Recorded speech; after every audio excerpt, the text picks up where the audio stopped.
Hello बच्चों, hello दोस्तों। Target tips for competitive examination में आपका स्वागत है। और मैं आज आपको यूपीएससी के बारे में बताने वाला हूं। तो यूपीएससी के बारे में, जैसे कि यूपीएससी के लिए यूपीएससी क्या होता है, what is UPSC and it's role. UPSC का क्वालिफिकेशन क्या होता है, यूपीएससी के लिए एज क्राइटेरिया क्या होती है, यूपीएससी कितने फेज में एग्ज़ाम कंडक्ट करवाती है, यूपीएससी कितने टाइप्स ऑफ एग्ज़ाम कंडक्ट कराती है, यूपीएससी का फेज क्या होता है, सारा डिटेल मैं वन बाय वन करके बताऊंगा। लेकिन एक वीडियो में पूरा डिटेल बताना थोड़ा डिफ़िकल्ट है, तो मैं इजी वे में, ताकि आपको इजी वे में समझ में आए और आप अच्छे से समझ सके ईच एंड एवरी चीज़। तो मैं उसके लिए आपको यूपीएससी को पार्ट 1, पार्ट 2, पार्ट 3, पार्ट 4 में डिवाइड कर दिया है। तो मैं ताकि मैं हर चीज़ को आपको बेसिकली ए टू जेड तक बता सकूं, इसीलिए मैंने आप पार्ट 1, पार्ट 2, पार्ट 3, पार्ट 4 ऐसे मैंने डिवाइड कर दिया है। तो आज पार्ट 1 में मैं आपको यूपीएससी के बारे में बताऊंगा। तो चलिए हम लोग जानते हैं कि पार्ट 1 में क्या आपको मैं यूपीएससी के बारे में बताता हूं। तो पार्ट 1 में what is the UPSC and it's role, मतलब यूपीएससी क्या होता है और इसका रोल क्या है। How many does time of exam, sorry, how many types of exam does UPSC conduct, मतलब यूपीएससी कितने टाइप्स का एग्जाम कंडक्ट करती है। What is the age criteria for UPSC exam, UPSC exam के लिए एज क्राइटेरिया क्या होता है। तो चलिए अब हम लोग पहला जानते हैं कि what is the UPSC and it's role. UPSC का full form the Union Public Service Commission. UPSC का फुल फॉर्म होता है the Union Public Service Commission. अब इस पॉइंट से चर्चा करते हैं कि the Union Public Service Commission is India's premier central recruiting agency. मतलब यूपीएससी जो है वो जो एग्जाम कंडक्ट करवाती है वो सेंट्रल एजेंसी है, एक तरह का सेंट्रल एजेंसी के लिए ये एग्जाम कंडक्ट करवाती है।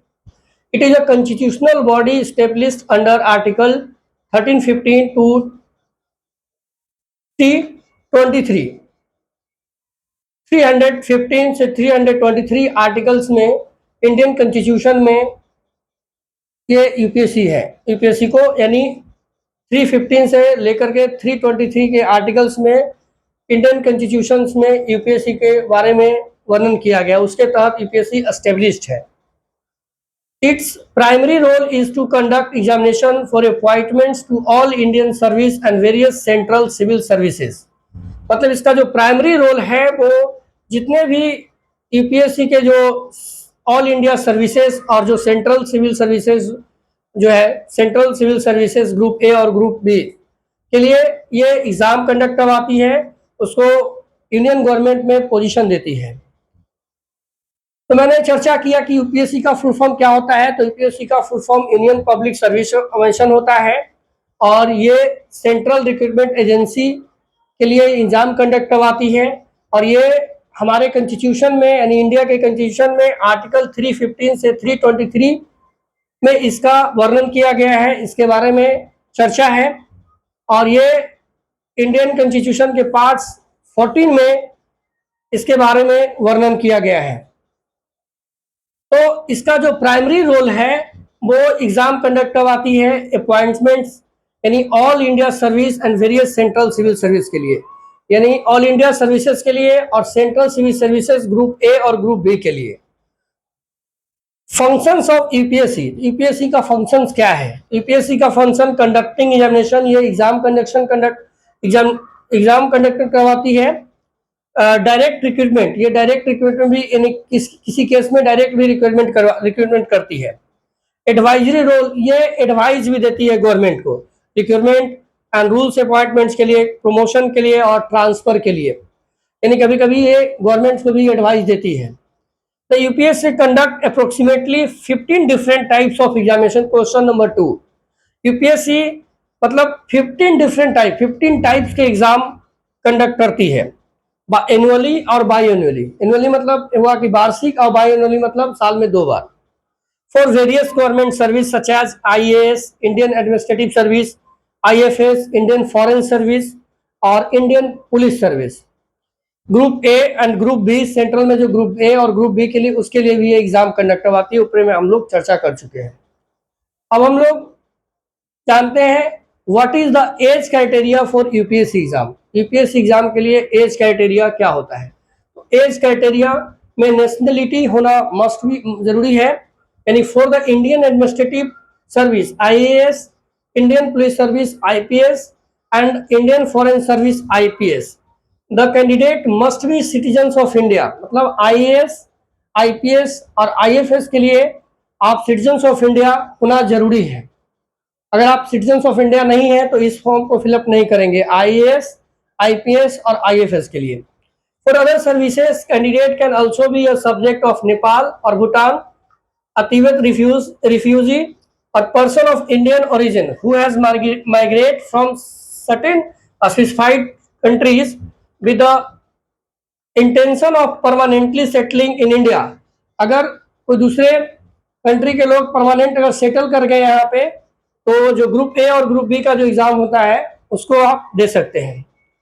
एज लिमिट, तो age of August first of the examination year, मतलब जिस साल में एग्जामिनेशन होगा 1 अगस्त से काउंट होगी।